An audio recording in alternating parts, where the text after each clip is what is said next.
Sugarcane arrival and weighing. Farmers bring sugarcane to the factory. Cane is weighed and checked for quality too. Cane washing and cutting. Cane is washed to remove mud and stones. Then it is cut into small pieces by knives or shredders. 3. Juice extraction. Cut cane passes through heavy rollers, mills.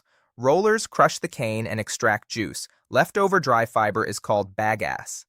Bagasse is used as fuel in boilers. 4. Juice clarification. Raw juice is dirty. Lime and heat are added. Dirt settles at the bottom. Clean juice goes forward. 5. Evaporation. Juice is boiled in evaporators. Water evaporates. Thick syrup is formed. 6. Crystallization.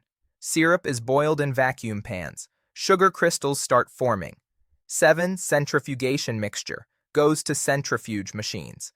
Liquid, molasses, separates from sugar crystals. Molasses is used to make ethanol, alcohol, cattle feed. 8. Drying and cooling. Sugar crystals are dried and cooled.